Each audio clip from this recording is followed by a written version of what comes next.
available and flashing on the screens at the moment.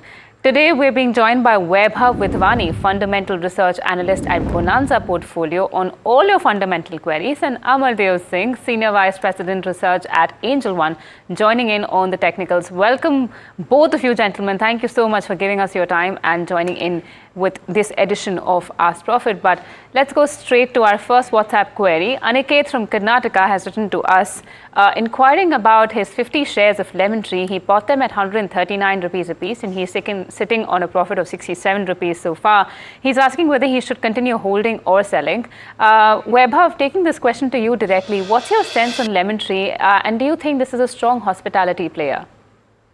I think so. We can hold this particular stock because if we see Lemon Tree is available at a very attractive valuation, and as compared to industry, Lemon Tree have a higher PE. But then also, I will recommend that we can hold because Lemon Tree have delivered a 20% growth in their revenue, and their PAT is also improved in a very robust way. So I will recommend that yes, we can hold this particular stock at this point of time. Okay. Amal, then that brings me to you. Lemon Tree has seen a sharp fall of about 11% so far in this year alone. And since the financials of the company are not that bad, where do you think the stock price is headed? Yeah, I would say that, Lemon Tree is now in for consolidation because earlier the stock had witnessed a sharp rally and then the stock was a multi-bagger, you could say, but currently over the last few quarters, I would say at least 5 quarters, including the current one, the stock is trading in a very narrow range. So effectively, if you see on the downside somewhere around 110, 120, and on the upside around 150, 160, that's the range that the stock is currently trading in. And if I look at the long-term trend, though the long-term trend remains positive, but the intermediate-term trend clearly shows that it's more in for consolidation. But this is one stock on any correction is a buying opportunity. Ideally, if you ask me, anywhere between 115, 120, 125, that's a good level to enter. Upside seems to be capped around 150, 160. Only above that, a major rally could be expected. Otherwise, the stock is more from a trading play range rather than from a longer term perspective, buying at that levels. Okay, all right. And viewers, just a short reminder again that you can call us live on Ask Profit. So keep these numbers handy so that you can reach out to me and speak to our guests directly live this evening. We're now going to go on and take another WhatsApp query. Ryan has written to us from Mumbai. He holds 50 shares of Swiggy at 320 rupees a piece. And he's asking what should his target price be, especially because he wants to keep holding to these stocks for the next 1 year, and the minimum holding period that he's mentioned in the query is 3 months. Our viewer is sitting on a profit of 1.8 thousand rupees. However, Vaibhav, taking this question to you, something really interesting is happening with shares of Swiggy and Eternal both, as rightly after Rapido announced its potential foray into the food delivery space, both these stocks have seen some kind of pressure and have dropped down by over 1.5% in the past 2 days. What's your sense on Swiggy? And also, independently speaking, do you think it's a good platform company to invest in from the point of view of making profits? If we see near terms, we can expect more stress in their profitability because as per the Rapido, they will not charge additional charges on the delivery of the food and their other products. So that can increase competition and impact their revenue growth in near terms. So I recommend that we should hold for more duration and we can enter in this particular stock at lower levels.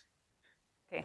And just a reminder, this is actually an NDTV Profit impact story where our analysis went viral yesterday. We compared the prices of certain McDonald's dishes available on Swiggy, on Zomato, as well as on Rapido. And the kind of reaction that is coming in is really thrilling to see what could happen. And especially, yes, from that given point of view, if Swiggy had to drop down its prices, then Vaibhav, you're right. I think it's time for people to hold and see what happens next. We're joined by Ramachandra right now from Hyderabad on the phone line. And he's our first caller this evening. So welcome, Ramachandra. Thank you so much for calling in. What's your question tonight? Good evening, madam. Good evening. I have purchased 8,500 shares at the rate of 499 rupees in the month of April. Okay. Now at current price, can I book profit or hold for 2 months or 3 months? Continue. Sure, sure. So taking this question to Amar, Ramachandra currently holds Ramki Infrastructures, and he has 8,500 shares of this company at 491 rupees a piece. The stock has climbed to 527, but also has given him a mega handsome profit of over 3 lakh rupees. Given the current market environment and the way the stock price is moving of this particular company, would you suggest Ramachandra to continue holding his positions or book profits? I would say that, see, if I look at the stock from a technical perspective, both from a short-term and a long-term perspective, the short-term, the trend definitely remains positive, but longer-term, what we are seeing is somewhere on the upside, 550, 560 is going to act as a very strong zone of resistance. Earlier also, the stock had made a high of 544 on 21st May. And from there, it had corrected. And then again, it has bounced back. And today's high is around 549. So 550, 560 is going to act as a very strong zone of resistance. So I would advise to at least book 50% profits at the current levels. And if the stock is able to sustain above 550, then you can expect a rally towards 580, 600 levels, where the next or the other position can be exited. So current levels, yeah, one should definitely look at the booking profits, given the long-term structure of the chart as of now. Okay. Thank you so much for that. And now we have Venkat calling in from Hyderabad. Hi, Venkat. Good evening. Good evening, madam. Good evening. What's your question today? I bought 3,000 shares NHPC at the rate of 97.50. Okay. 97.50 paisa. Okay. Can I hold it up for long term? Okay. Sir. Venkat, when did you purchase these shares? Yeah, 3,000 shares NHPC. Okay. And when did you purchase them? Like 2-3 9 months back. 9 months back. 9 months. Yeah, 9 months back. Okay. Understood. Webhav, our viewer Venkat from Hyderabad currently holds 3,000 shares of NHPC bought at 97 rupees a piece. The stock has dropped down by 7 rupees per share for him because he bought them at 97 and it is currently trading around 90. And this action has been seen in the past 9 months. Speaking from this context, does it really make sense for Venkat to continue holding his shares of NHPC? If we see currently NHPC is available at a PE of 30. So that stock is available at attractive valuation, and in market there is good demand for power in near terms and in upcoming years also. So surely we can hold this stock, and even if we see the holdings of FI and DI, so they have increased their holding in March. So my view is quite positive on this particular stock, and we can surely see good upside in this particular company. Okay. So potential upside is seen in NHPC. And now we have Sandeep calling in from Bengaluru. Hi, Sandeep. Good evening. Hi, good. Yes, good evening. I can hear you, Sandeep. Please go ahead. Okay, great, yeah. See, I have Jyoti CNC, Okay. 150 shares at about 1276. I want just to know next maybe 2 to 4 weeks outlook if there is any upside, or should I keep for a more longer term? Okay. But why just 2 to 4 weeks? I'm curious. I was just trying to have a small short-term portfolio. As part of this, I had picked one. I have a long-term one also separately. Okay. I am just trying to keep 1 to 1.5 lakh short-term, 3 to 5 shares, 1 to 2 months, like that. Okay. Understood. So, Amar, I'll take this question to you. Sandeep from Bengaluru holds 150 shares of Jyoti CNC Automation at 1,276 rupees a piece, and the stock is now trading around 1,175 and has also seen cuts of about over 4% in trade today. Speaking of technically, how the charts have performed in the past 1 year at least, they've seen a very range-bound reaction from how I tend to read it, with except barring that sharp decline that it had seen in the month of March. Could you give us a story with regards to how the stock is performing, and also suggest what Sandeep should do with his shares? Yeah, so if I look at Jyoti CNC, you're right that the stock has been in a trading range for I would say for quite long, and did recently bounce back from almost 800 levels to 1300 levels, and since then it has witnessed some sort of correction. So at the current levels, I would say if I look at the stock has got very strong support coming around the 1140 zone, 1135, 1140 zone. So one can wait till that level. Because the way the stock has corrected, and if I look at it technically on the charts from a short-term perspective, some of the technical indicators are definitely quite negative on the short-term charts.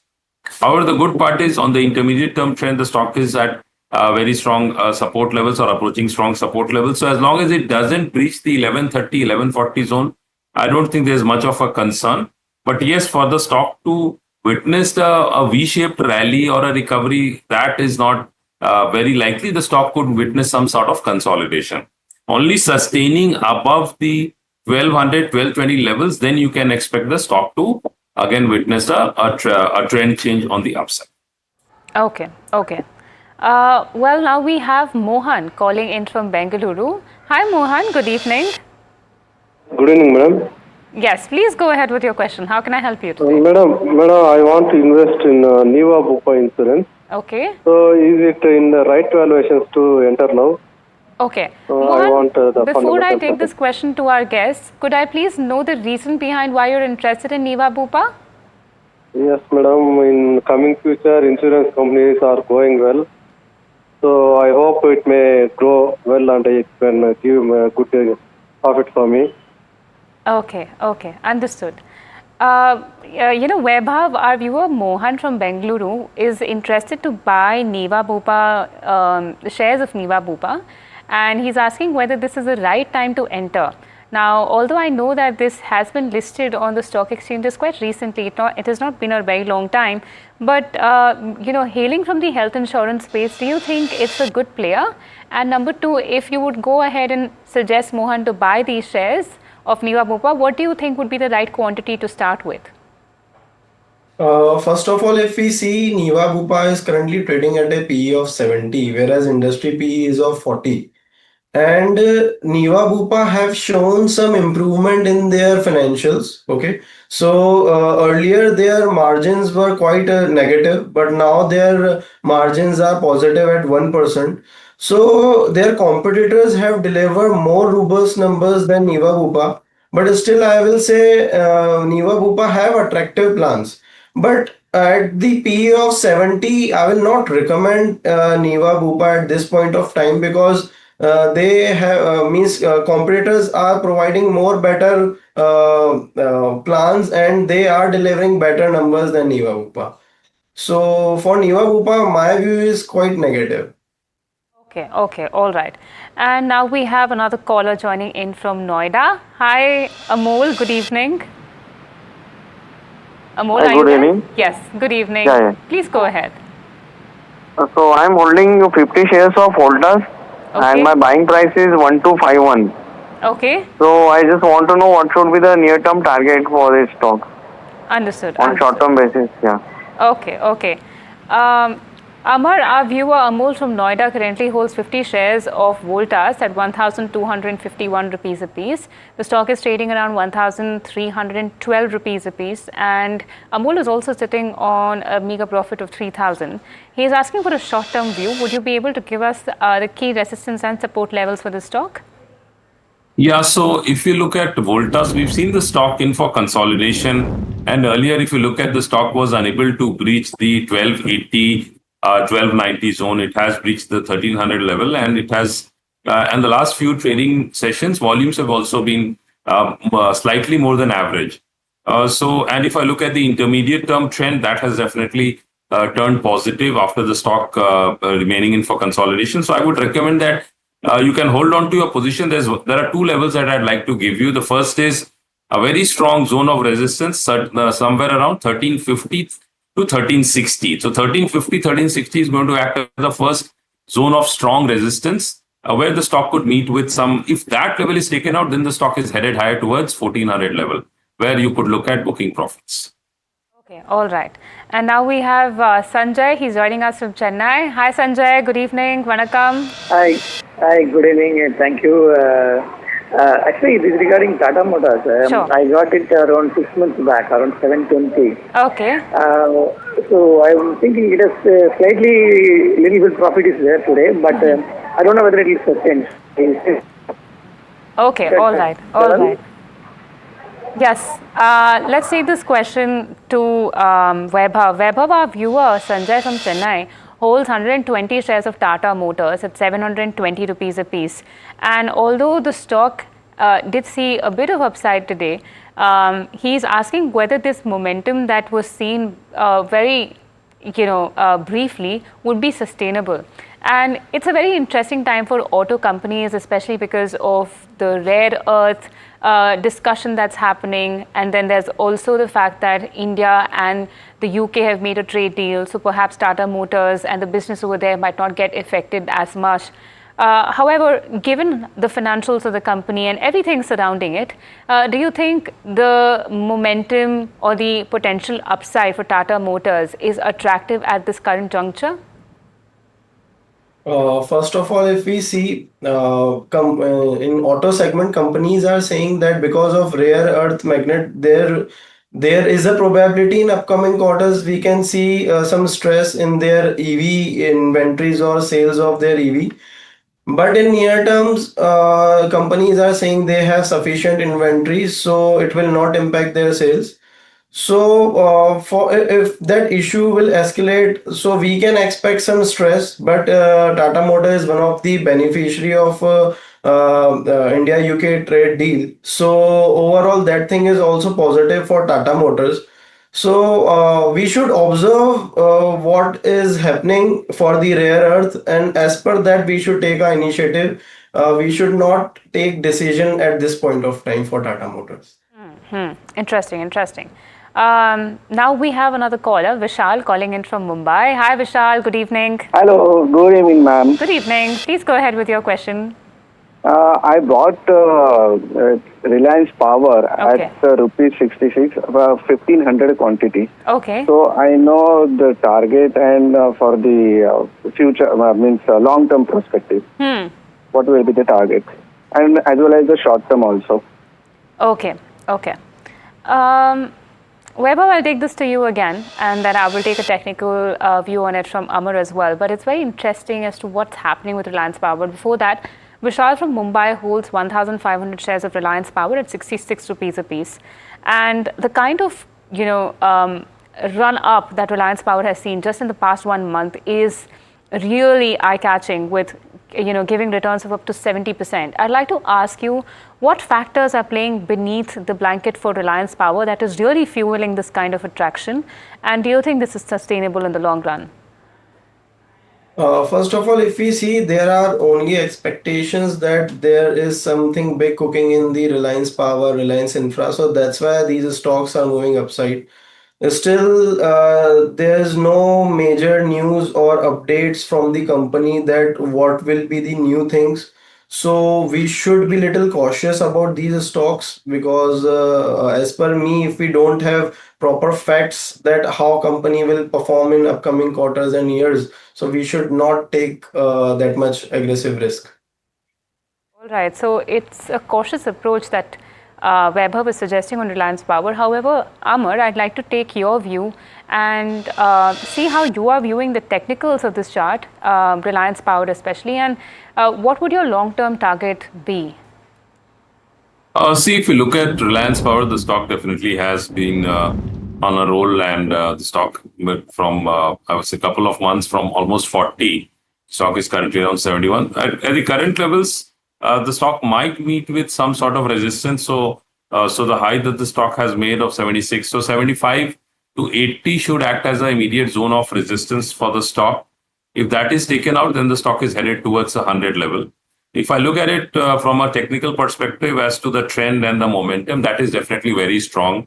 very strong for the stock. So effectively, it means is that any pullback is a buying opportunity, but one needs to be very clear that 75-80 is going to be act as a very strong zone of resistance, because one of the technical indicators from a long-term perspective clearly points out that that's going to be the zone of resistance. But above 80 levels, the stock is again poised to rally towards the 100 order. Okay, all right. Thank you so much for that, Amar. And now we have another caller, Rakesh, joining us from Hyderabad. Hi, Rakesh. Good evening. Hi, good evening, ma'am. My query is about five-star business finance. Okay. So I have bought it the levels of 800 rupees, looking for the short term. Okay, did you purchase them today by any chance or yesterday? Yes, today only. Today, okay. And can I know the reason, please, Rakesh? Because it is growing consistently from past 1 year, looking attractive at this point of, so I bought it. Okay, understood. Amar, Rakesh from Hyderabad currently holds 50 shares of 5-star business finance at 800 rupees a piece. The stock is trading around the same levels. In fact, it was flat in trade today with a negative bias, although. Now, speaking of how the charts have been, especially since November of 2024, and correct me if I'm wrong, it has seen short-term higher lows and higher highs. However, there's no clear path as to where it is exactly heading. And therefore, from a short-term perspective that Rakesh is interested in, what would your suggestion be? So if I look at 5-star, see this stock is again in a very tight range. The stock, if you look at it from 600 and 600 on the downside, or 650 on the downside to 850, that's a range for the stock. But over the last few trading sessions, yes, volumes have been significantly higher. Delivery quantity has also been higher, more than average. And I would say last 2 days, that is 6th June and 9th June, they were very strong days for the stock, and the volumes were also significantly higher. If I look at it from an intermediate term perspective, that is definitely positive. Long term, I would say, has a positive bias. But for any meaningful rally upside, the stock needs to sustain above the 840, 850 zone. Because post that, because the stock had made an all-time high of 943, and from there it had corrected all the way towards the 600 odd levels. But the stock is positive. So if one is long, one can hold on to the position. Watch out for 840, 850 zone. If the stock sustains above that level, then the stock is headed higher towards the 900 and 940 levels. Otherwise, the stock could witness some sort of consolidation. Yes, now the stock has got very strong support coming around the 760, 770 zone. So 840 is the magical level that one needs to wait for. And now we have Pradeep joining in from Bengaluru. Hi, Pradeep. Good evening. Good evening, ma'am. Good evening. What's your question? Yeah, I am having 50 shares of GHCL. Okay. Purchased in January 24 at a rate of 610 rupees. Since then, it has been confined to a range of 600 to 700 and has not made any significant appreciation. That's right. So I just wanted to know whether it is advisable to book profits, or should I hold it if any further scope of appreciation is there? Okay, understood. Vaibhav, I'll take this question to you. Pradeep from Bengaluru holds 50 shares of GHCL at 610 rupees a piece, and he bought these shares in January of 2024. And as he rightly mentioned, the stock has not moved a lot. In fact, it has been trading in a very tight range of 500 to 700 odd levels. And as I read, it is also a leading producer of soda ash in India. But, business-wise, it has not performed that well, especially as compared to its peers. What's your reading on the stock like? And do you think Pradeep should book his profits? Yes, I think that Pradeep should book his profit in this particular stock. If we see that stock is available at a PE of 9.81, which is lower than the industry.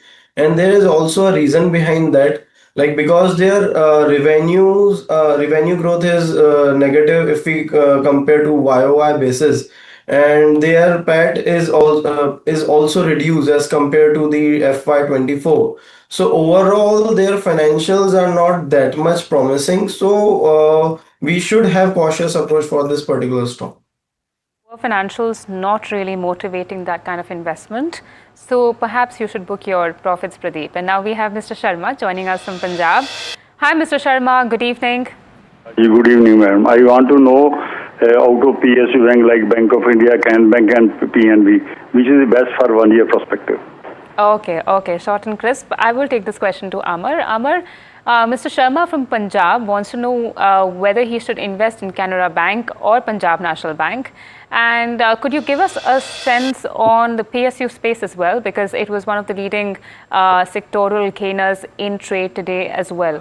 So go ahead and give us your pick amongst Canara Bank and PNB. I would say Canara Bank is a better pick if I look at it on various counts here on the fundamental side, and on the technical side also. If I look at Canara Bank, technically is very strong on the long-term charts. The stock did consolidate towards 80, and then it's rallying towards the 117 mark. If I go back in time, the stock had made a high of almost 120, 125, and 128 was the high. That was in June of last year. Then the stock corrected towards the 80 odd levels. So this is one stock one can definitely look at from a longer term perspective. Even on corrections, this is one stock you can definitely accumulate. Sustaining above the 128 level, if the stock rallies above the 128, 130 level, then the stock has a significant potential of rallying anywhere between 20-25% on the upside. Okay. And Vaibhav, would you be able to put in some light into why Canara Bank currently would be an attractive bet? Because we've had callers consecutively asking about Canara Bank. Therefore, some clarity on that note would be really helpful. Okay. So if we see like Canara Bank this time have delivered very robust numbers. Their deposit growth was also very, I will say, attractive. So, and that Canara Bank is also available at a price to book value of 1.01, which is quite good, I will say. As a PSU bank, so this bank still have very good potential, and this time it is also expected that PSU bank will report a good treasury gains, which will support their net profit. So overall view for the PSU bank is quite positive, and in near terms we even have seen a good upward movement in the PSU bank stocks. So yes, we can hold this stock because at the time when there is very stress in market for the deposits, Canara Bank came up with very good numbers for the deposit. All right. Thank you so much for that. And we have Murli calling from Bengaluru. Hi Murli, good evening. Murli, can you hear me? I could hear you. Yes. Good evening. Good evening. Thank you for taking up my query. Most welcome.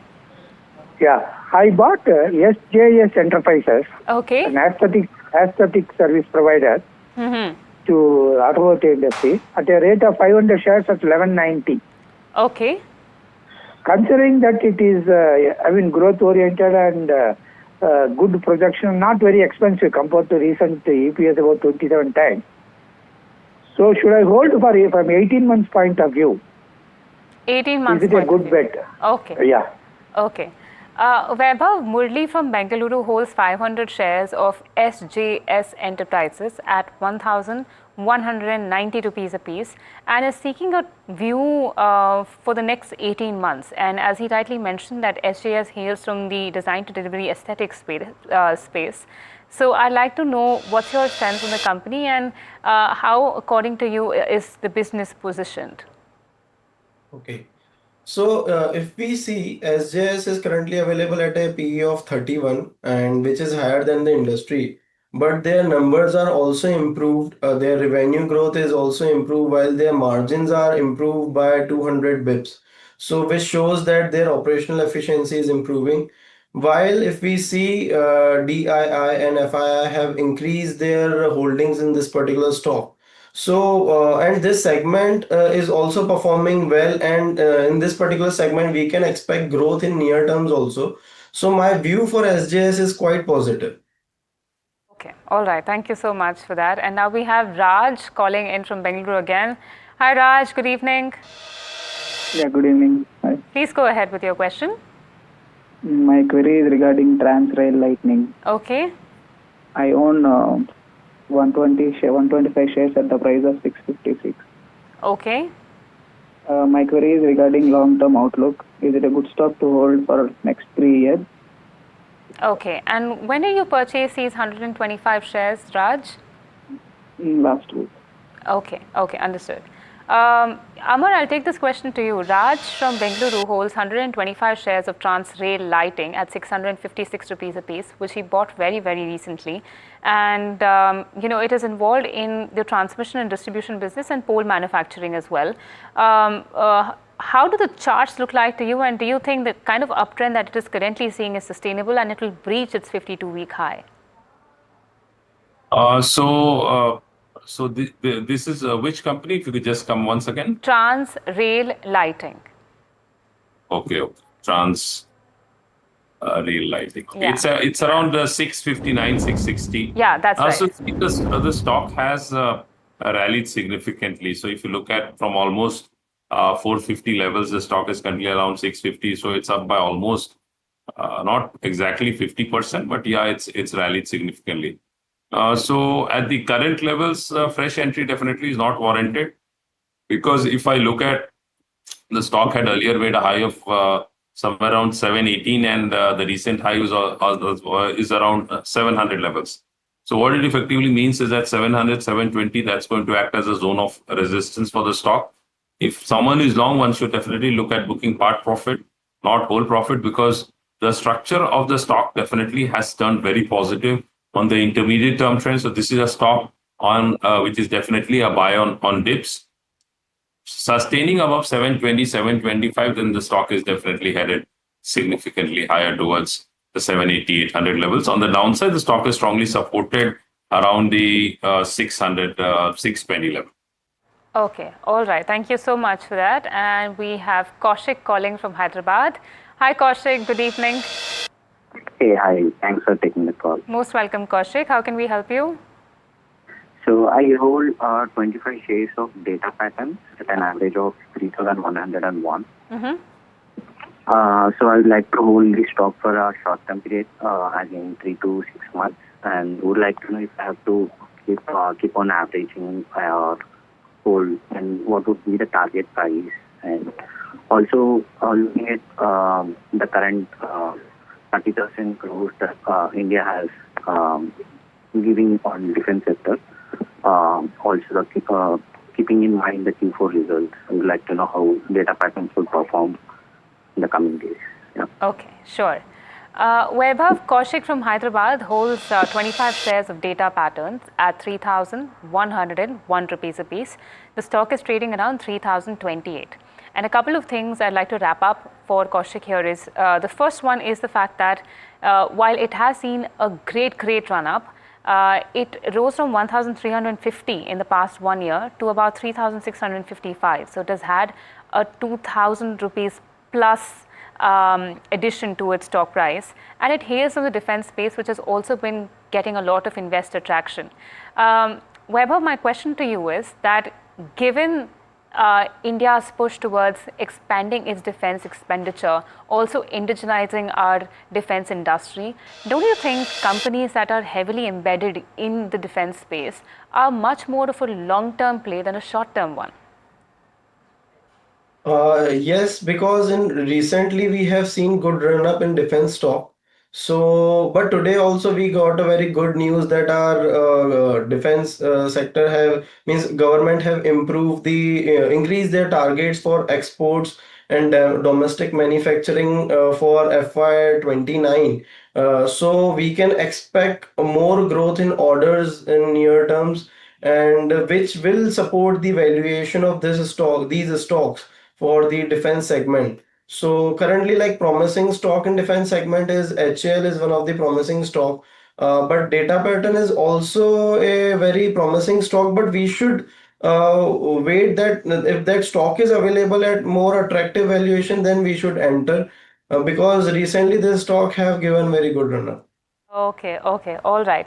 And we have a line of callers, so we will toss quickly from one to the other. We have Dheeraj on the phone line from Hyderabad. Hi, Dheeraj. Good evening. Good evening, ma'am. Good evening. I would like to invest rupees 5 lakhs, ma'am. Okay. So I would like to invest rupees 5 lakhs in Bharti Airtel and Interglobe Aviation for the next 1 month to 45 days. Okay. Is it the right time to enter? Can I expect some 5 to 10% of returns if I invest in each of the stocks 2.5 lakhs each, or some other stock is suggested for the next 1 month to 45 days is my query now. Okay, very interesting, Dheeraj. Gentlemen, Dheeraj from Hyderabad holds 5 lakh shares in his account, and he wants to invest and fuel this into Bharat, 5 lakh rupees in his account, and he wants to invest this in Bharti Airtel or Interglobe Aviation, both of which are strong businesses when it comes to their respective sectors. He's asking, how should he go about investing in these two, and should he pick one among the two or both of them? Vaibhav, I'll start with you. What's your sense?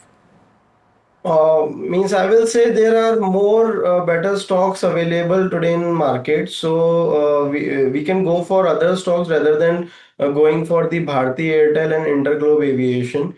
The sectors which have good potential in near terms are like for the NBFCs we can look for the PSUs we can look for, we can even look for some metal stocks. And so means there are more better opportunities available in the market rather than Bharti Airtel and Interglobe Aviation. So no Bharti Airtel and Interglobe Aviation, you're suggesting that one should not? Yes. Okay, okay. Then Amar, do you hold the same view? See, if you ask me, Bharti Airtel, I would say this is a very good stock from a long-term perspective, but not at the current levels. Okay. So any pullback in this stock is a buying opportunity, because we've been bullish in this stock since, I would say, 1100-1200 levels. So and the stock always looked expensive, but these are stocks, or these are companies which are there and they are big players in the. You've got only two major players now in the telecom space, and Bharti is definitely one of them.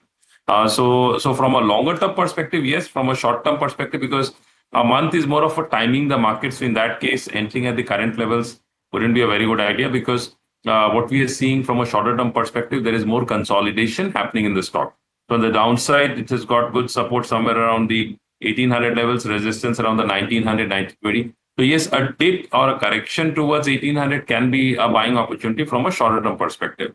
Looking at the other stock which you mentioned, Interglobe Aviation, this stock is also very strong from a long term perspective. Yes, if the stock sustains above the current levels, then maybe yes, around sustains above 5700 level, then we could expect the rally towards 5850 levels.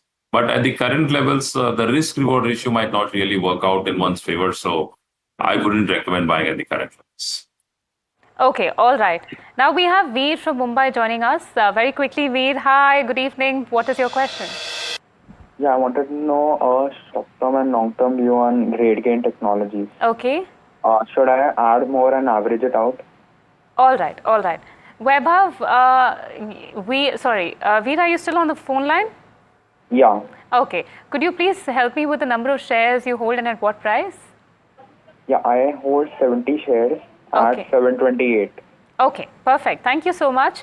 Vaibhav, Veer from Mumbai holds 70 shares of RateGain Travel at 728 rupees a piece. The stock has fallen to 452. He is asking what his strategy should be in the long as well as in the short term. If we see RateGain have delivered improvement in their financials, but as per their financial, their stock is also available at a PE of 25 and industry PE is of 29. But overall, this sector is facing some stress. So I will recommend that our approach should be cautious, but as the stock is already trading at very lower level, so we can hold this stock, but it will take time to show improvements in their financials, so which will support their valuation. Okay, okay, all right.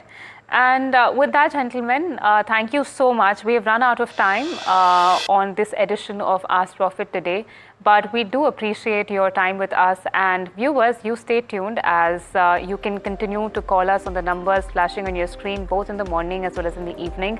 And right next, we will have a very special interview of PVR Inox playing out for you. So do stay tuned.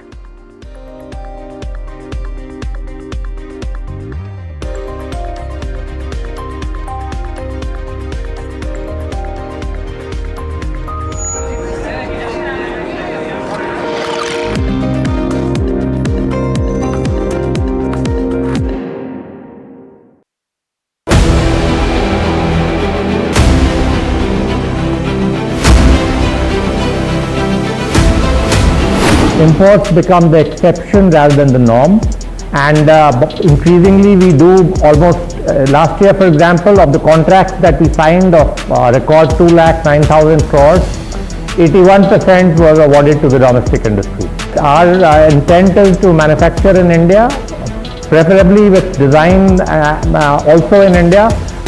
I am so elated to be on the same screen as the Defense Secretary, and I get a chance to talk about what he said. In certain areas, like for example, artillery guns and armored vehicles, or in some categories of missiles like the BrahMos and the Akash, we've come of age. What Defense Secretary Sir said is 100% true, and today private industry can really increase their involvement in R&D. I am very proud to say that we make, in our categories that we have been supplying to our defense forces, some of the best platforms in the world.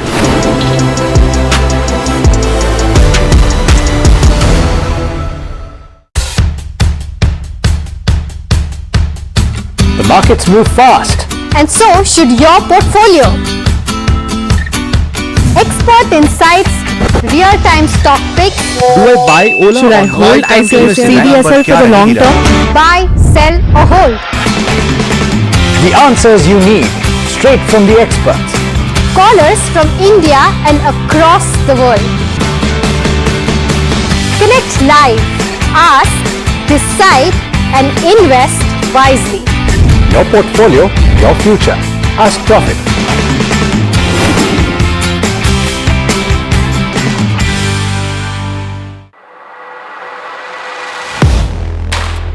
Do you really know the company you invest in?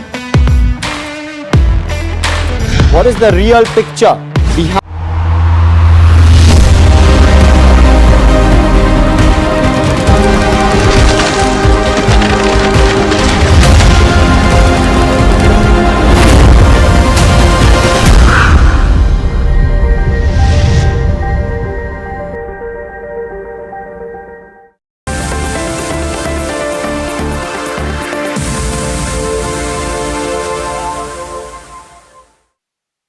PVRX, India's leading cinema chain, is undergoing a major transformation. While expanding its reach across the country, the company is simultaneously rolling out a bold new international film slate for FY 25-26 through PVRX Pictures.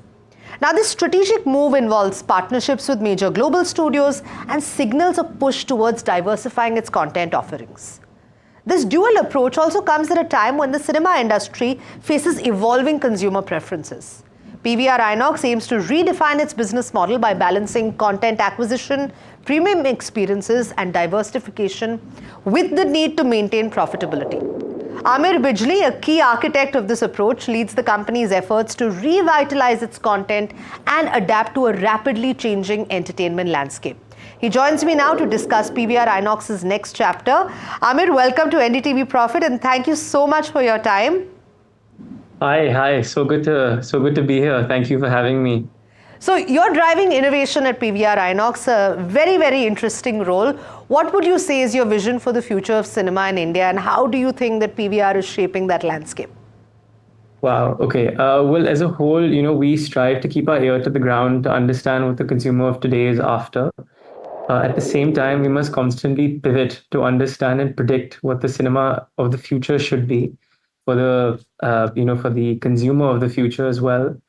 I think something we're really leaning towards is multi-purpose locations for people to enjoy the cinematic experience that we currently provide, to enhance the F&B operations, to enhance offerings for consumers, to create destinations as a third space where people can come beyond watching film for other recreational activities, gaming, food, fun, and film alike. That's the gist of the innovation that we're undertaking. Absolutely. So more about the experience.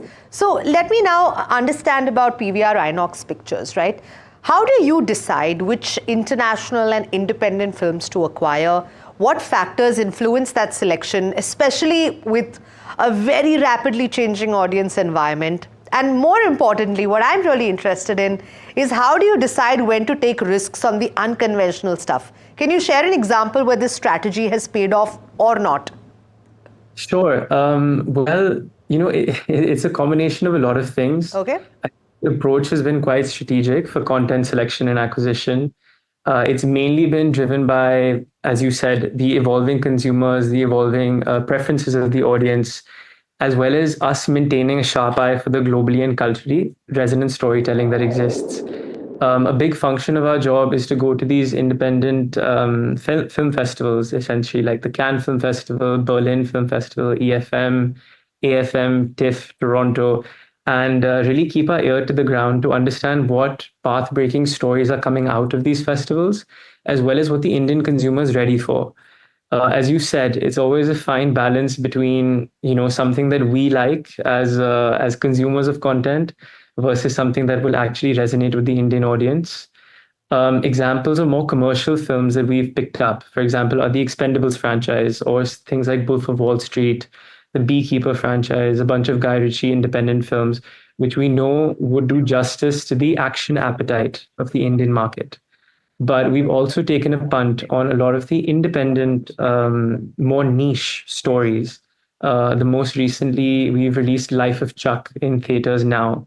We released Conclave and films like Apprentice, which we knew didn't have such a mass appeal, but at the same time was required to bring to India and bridge the gap for this type of international content, which eventually did have a solid Academy run as well.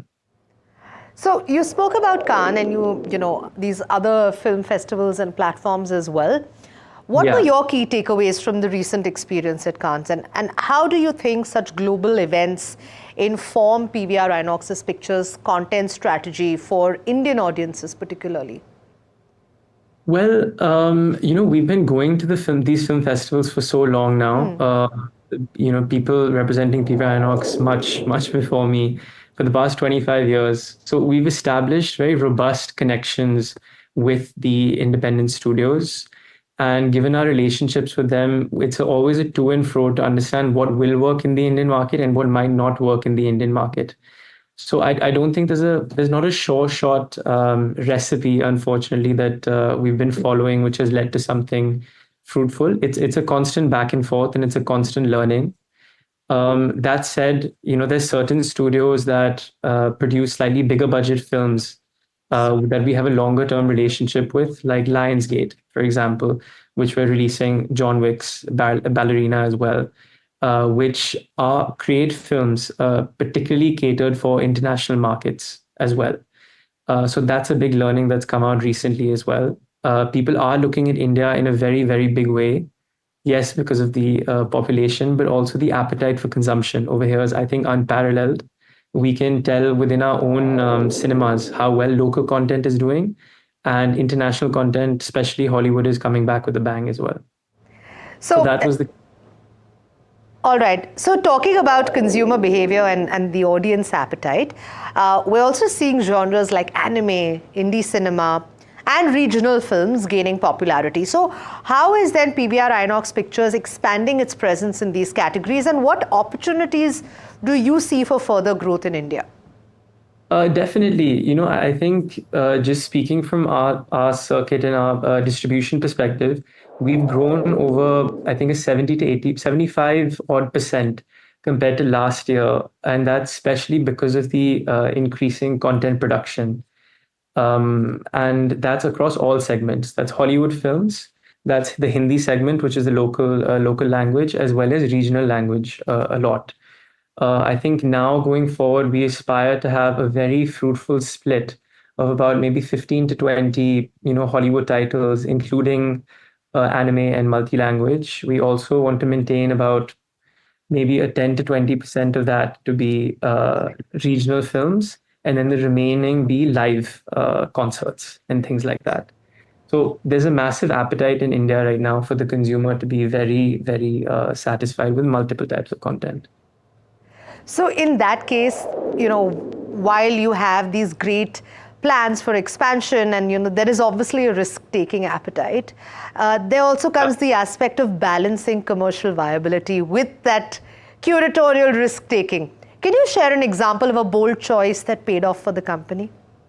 Yeah, a film called Moonlight actually which released a little while ago, and Parasite. Films like these weren't exactly received in the commercial sense globally, but the fact that they were so critically acclaimed and then went on to win their respective categories at the Oscars and Golden Globes and numerous awards as such, uh, really actually ticked a box for us because we realized that in addition to the commercial viability, there is appetite for niche content, but also we don't want to get too dragged into the sole niche where it doesn't appeal. So, like I said, it's a constant tug of war where we try to understand what the demand is. Like you said, with anime content, for example, we recently done Shinchan, our dinosaur journey, which has really outperformed our expectations and which we're really happy about. Also, J-Hope, Sugar, Blackpink, all of these influences of these live events, for example, have really outshone what we had initially predicted. And we predicted well, but the Indian consumer, I think, was a bit more excited. So it's always good to see that. So would you say it's a chicken and egg situation where you are, offering the supply, but you're also managing to create that demand? Definitely, we want to cater to every audience in India. I think due to a lot of the advent of streaming platforms, satellite, and things that people have grown up with, the consumer is so open to different types of content that we don't want to leave any stone unturned. I think the goal is just to be at the forefront of independent global cinema and bring all of that to India, whatever the genre entails. And then there's definitely a consumer for it in India. India is such a large country with a very whet appetite for film. Glad that you spoke about streaming because I'm sure that's probably the elephant in the room for all of your interviews. How is PVR Inox reimagining the cinema experience to stay relevant in an era of streaming and constantly changing consumer habits? Can you share specific innovations or pilot projects that are showing promise? Yeah, sure. So, I don't think it's this or that situation. It's quite a mutually coexistent, scenario that we're in now. Streaming also accelerated the content consumption that people had, earlier. There's a lot of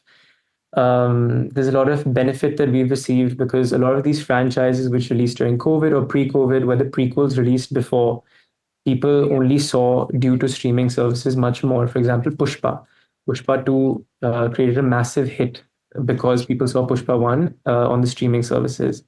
That said, there's been a dramatic increase in demand for the experiential economy. And we also want to position ourselves at the forefront of that experiential economy. A notable pilot that we're trying in Bangalore is actually the dine-in cinema, where cinema movie watching is not only incidental, but it's on your terms and your choice. We'll be curating a very extensive dining menu for people to come in with their friends, family, enjoy a full fine dining experience and casual dining experience depending on the need of the hour. And there will be movies playing in the cinema as well, in the auditorium.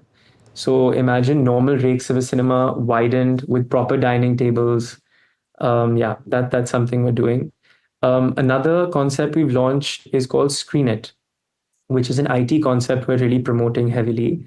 It's basically a concept called Your Cinema, Your Choice with your movie of choice. There's a lot of issues that happens with programming at some point where someone's not able to catch a movie now or tomorrow or the coming week or even the week after that.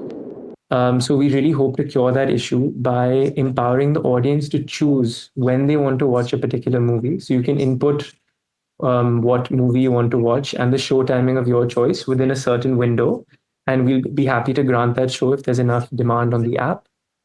And it also helps a lot with re-releases, where if somebody wants to organize a very impromptu screening, we can organize that as well. That's just a few innovations. And then live concerts and live events are something we're getting into in a big way as well. Wonderful. All of it sounds very exciting and we'll be watching all of that very, very closely. Amir, I'm going to talk pricing now for a moment. We're looking at rising ticket prices, consumer sensitivity to value, but India still loves its movies. How is PVR Inox addressing concerns around affordability, food and beverage pricing, and really the overall value for money for your customers? Sure. I won't comment on this too much, but Basically, we employ a lot of dynamic pricing structures. We always keep it very volatile, and we understand the need of the hour. So that said, we're in constant contact with the market, with consumers, programming to just ensure the best value is set for the consumer. But yeah, I think I'll leave it to that for today. All right. And in another Okay. call, discuss more.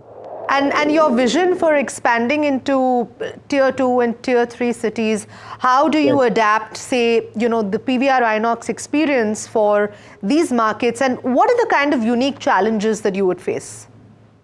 Well, expanding PVR Inox into tier 2 and tier 3 cities is big on our plan. Actually, also right sizing, not just constant expansion. I think at any point in time, there are 50 odd screens, 50 to 60 screens under fit out. So it's definitely on our horizon. It's just the right balance post-COVID that we see for expansion and hungry markets. Something that we're also leveraging on is formats. So, more immersive formats such as ICE, IMAX, 4DX. These are unique concepts that certain markets don't have access to right now. So it's about us really implementing these formats in these locations to enhance the overall movie watching experience, in addition to the premier cinemas that we're planning anyway. Amir, thank you so much for your time and insights today. It's clear that PVR Inox is not just adapting to change, but actively shaping the future of cinema in India. And appreciate you sharing your perspective on your vision and how you're working to connect with audiences in new and innovative ways. And we'll continue to watch with great interest as PVR Inox continues to evolve. Thanks so much for your time.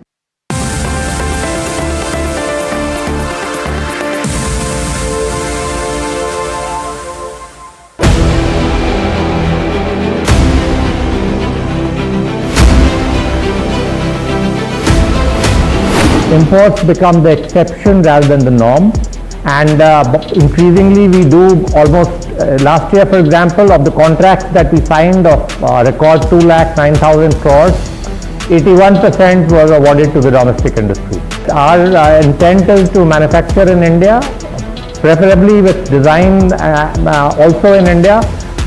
I am so elated to be on the same screen as the Defense Secretary, and I get a chance to talk about what he said. In certain areas, like for example, artillery guns and armored vehicles, or in some categories of missiles like the BrahMos and the Akash, we've come of age. What Defense Secretary Sir said is 100% true, and today private industry can really increase their involvement in R&D. I am very proud to say that we make, in our categories that we have been supplying to our defense forces, some of the best platforms in the world.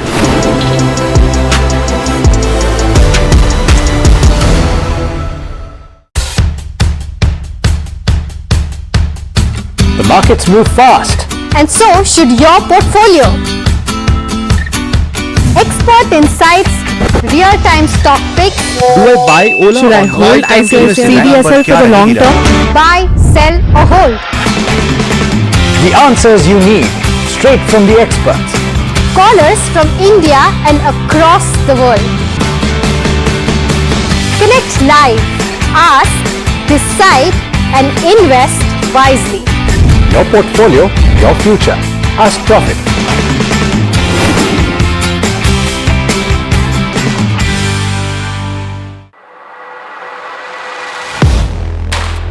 Do you really know the company you invest in? What is the real picture behind presentations and claims? Is the outlook as rosy as the company claims? Know Your Company, powered by NDTV Profit Research, shines a light on the biggest stock market movers.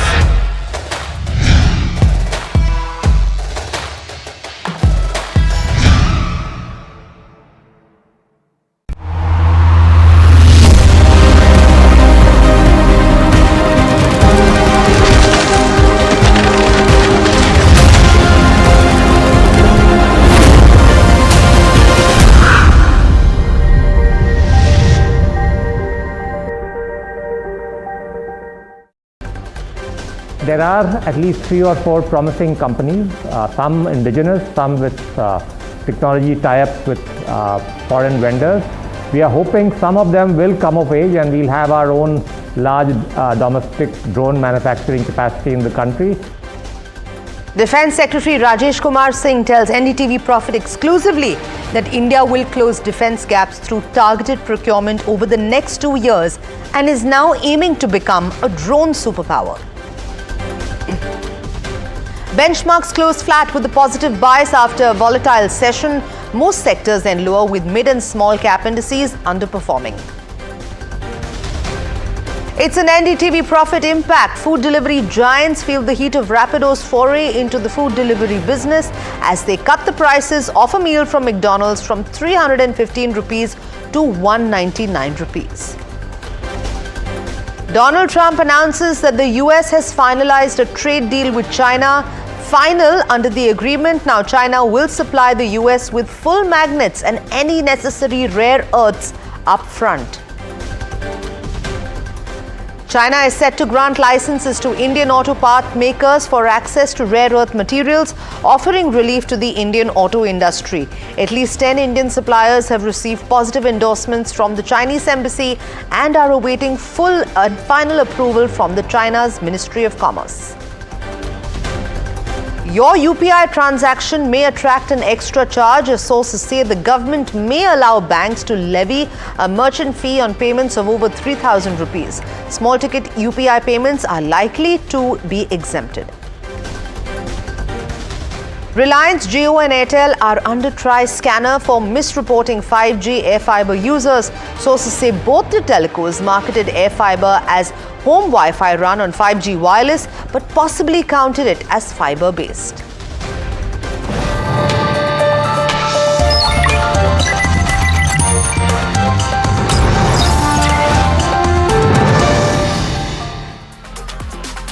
Good evening, you're watching Profits 360 on NDTV Profit and I'm Sanjana. Along the next 30 minutes, we're going to bring you the latest on markets as well as national and international news.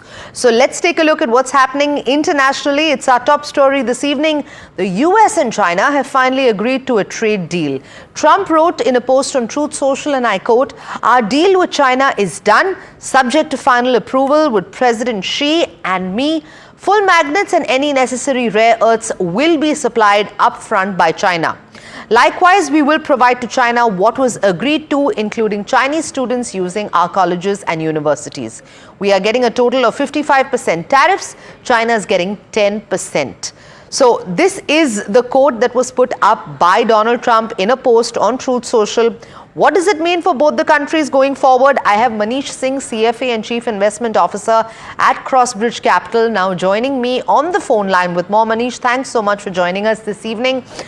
Quick, and first up, what impact do you foresee the new US-China deal, especially China's commitment to supply rare earth and magnets, having on global supply chains and technology sectors?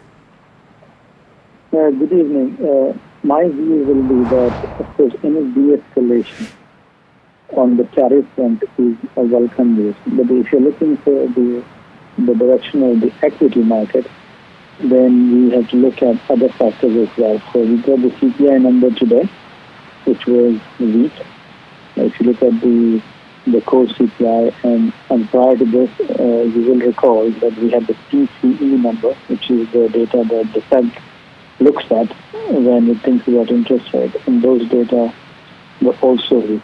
So if you put the CPI and the PCE plus the de-escalation that we are seeing between US and China on the tariff front, it just tells you that you have a much softer data ahead if the tariff remains, and that is going to push Fed to cut rates.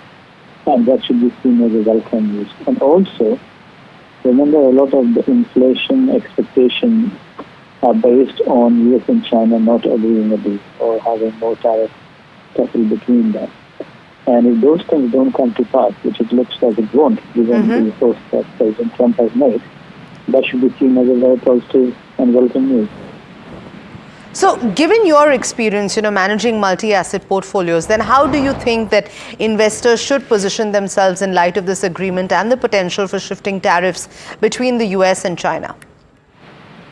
I would say you have to be long the equities, and which is going to be good news for equity assets. It's going to be good for risk assets.